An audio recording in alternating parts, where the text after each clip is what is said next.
Hello, ladies and gentlemen.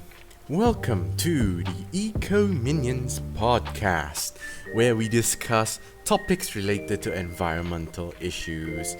Today's topic is deforestation and land pollution, and how biotechnological methods can be used to solve it. Ladies and gentlemen, deforestation and land pollution are serious problems that have a significant impact on our planet.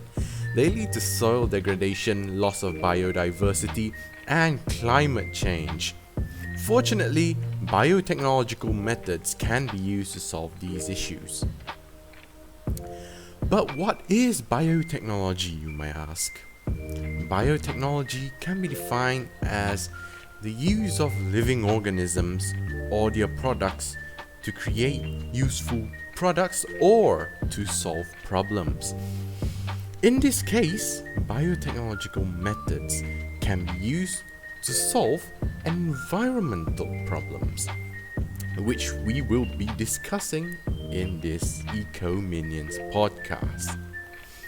Ladies and gentlemen, we will have deforestation as our first topic, because deforestation is defined as the loss of the resource that is forests and forestry. Ladies and gentlemen, deforestation can be caused by logging, for example, or clearing of land for further development. However, it is not just stopping these activities that we aim for. It is to repair the forest that has been removed.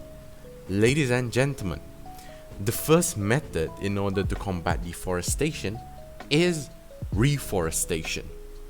Very simply, it is the process of planting trees in areas where forests have been cut down. This method has been used successfully in many countries, especially European countries, helping to restore ecosystems and reduce greenhouse gas emissions.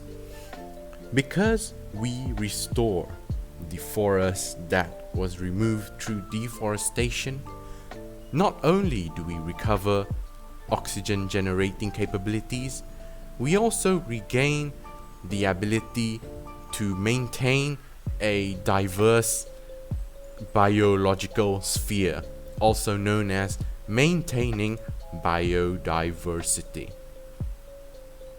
Ladies and gentlemen, another biotechnological method that has been used to combat deforestation is genetic engineering.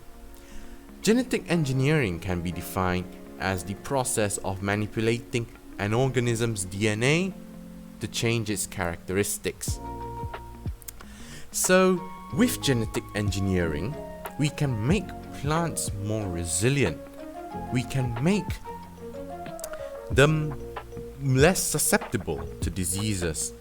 We can make them produce more oxygen per plant. We can also make them grow faster. We can also make them more resistant to common bacteria and pests. We can also finally make them yield much higher yields than normal. This will allow better and more efficient harvesting when the time comes for the fruit to be harvested and eaten or utilized. It is, ladies and gentlemen, a very nearly silver bullet should genetic engineering succeed.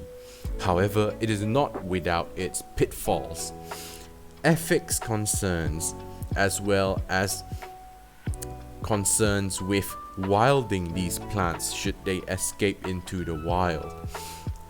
All these issues have been related to genetic engineering, is a scalpel, ladies and gentlemen, a double-edged sword that can be used for good or for evil, or might just shoot ourselves in the foot.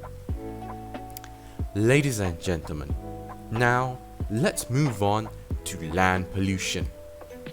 Bioremediation methods can be used to clean up the polluted land. One such method is phytoremediation, which is the use of plants to remove pollutants from soil or water. For example, peanuts and other legumes can absorb a very high percentage of heavy metals from the soil and store them in non-edible sections of the plants. With this, plants can absorb pollutants from the soil through their roots and store them to be later removed by farmers or to be broken down into harmless substances that will not damage the environment or other humans. Ladies and gentlemen, another biotechnological method that has been used to clean up polluted land is microbial bioremediation. Microbial bioremediation is the use of microorganisms to break down pollutants in soil or water. Microorganisms such as bacteria and fungi can break down pollutants such as oil and chemicals into harmless substances that can then be collected or left to biodegrade. Plastic-eating bacteria are one such example. Should they be released into the wild, they should be able to theoretically remove any plastic waste and break them down into smaller and smaller particles that eventually disappear. Ladies and gentlemen, in conclusion, biotechnological methods can be used to combat deforestation and land pollution. Ladies and gentlemen, from reforestation to genetic engineering, phytoremediation, and microbial bioremediation, there are many ways that biotechnology can help us solve these pressing issues.